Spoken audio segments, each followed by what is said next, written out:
Are there like more books that we're taking? You want to put more in this one? School's out for these Seattle Academy students, and they're packing their bags for a trip of a lifetime. I've been ready for this for a really long time.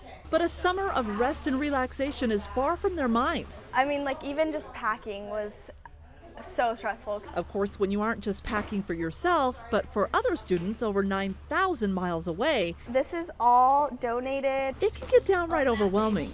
Today's our packing day for the trip to Zambia. This is a huge bag. Maybe we can get 4 in if we can keep it under the weight. For over a decade now, motivated students from Seattle Academy have traded in their lazy days of summer, Maybe one laptop less, for a season of service. I don't really just want to sit around in Seattle and do nothing. I want to, like, grow.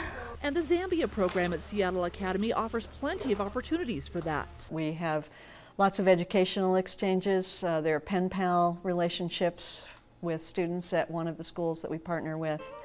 We do IT training while we're in Zambia, and we also work with a hospice and a clinic.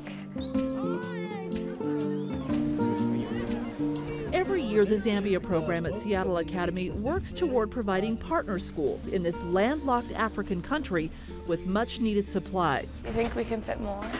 From the low-tech, We have a bunch of black shoes. to the high-tech. Laptops that were donated. And these supplies have made a big difference. We've now helped 5 schools to set up a computer lab and computer training. But even with all the preparation and forethought, So we brought over like 35 suitcases full of these things. it still isn't enough. All the other ones just didn't fit. They were all too small. We did have to turn away kids because we didn't have enough shoes. A tough lesson learned. That was a hard day for all of us, I think. But it's just the kind of lesson that Ann Phelps says will help her daughter in the future. These experiences really build one upon the other. And it's experiences like these that have shaped what the Zambia program has become. Not me telling them what they need, but working with them to determine how we can help them achieve the goals that they know that they have. I was very happy to hear you again.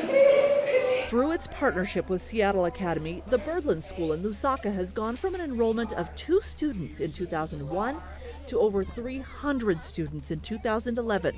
Many of them living with grandparents or aunts or uncles or older brothers and sisters because they are orphans, most often because of AIDS. The latest addition to the school, a new library stocked with books donated by the Seattle Academy, is providing educational opportunities for children who are desperate to learn.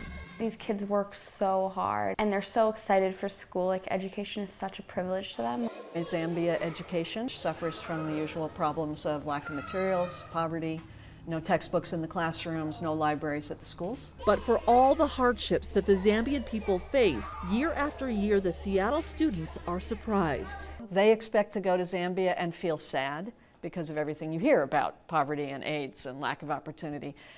And instead they find they feel joyful. It was just like really amazing to see like kids can be filled with joy over playing a game of like hopscotch as opposed to like getting a material object. For Paulina and the other Seattle Academy students, it didn't take long before they too got caught up in the Zambian way of life.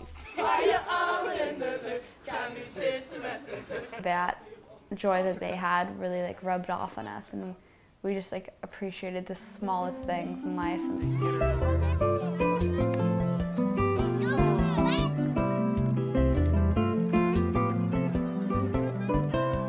Zambia is quite a wonderful country. Wonderful for its scenery, wonderful for its wildlife, but most of all, wonderful for its people. They were just, well, they were amazing. We have relationships with people there that are wonderful. And it's in these relationships that the power and purpose of the Zambia program becomes evident. This is not floating on the top as a tourist. It's being there with people, working with them, partnering with them, having friendships with them. The more that they can really roll up their sleeves and connect, the better. A connection that broadens the horizons and highlights what the Zambians and the Americans both have in common. They meet kids who are like themselves in every way except where they were born and the opportunities that they have. They were just so easy to talk to, and it just felt like I was talking to like an old friend. And thanks to those donated computers, the Seattle Academy students will be keeping in touch with their Zambian friends for a long time to come. Like, we made them Facebook pages and email, and so we're always going to have that relationship, which means a lot to both of us, I think. Lifelong relationships and life-changing experiences. Melinda Miller sees it in her students after every trip.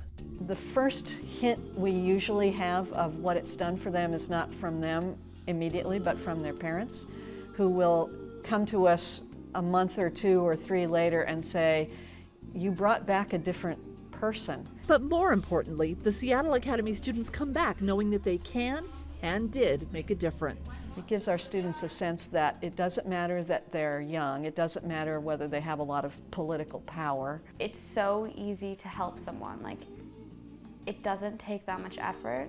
It's another rock solid experience for, you know, another group of young people that are going out there and grabbing the world. They can change somebody's life in a real way by doing something that they have the power to do. And that's an enormous change in your picture of yourself in the world. Watch CityStream Thursday nights at 7 on the Seattle channel, or get video on demand and podcasts anytime at seattlechannel.org.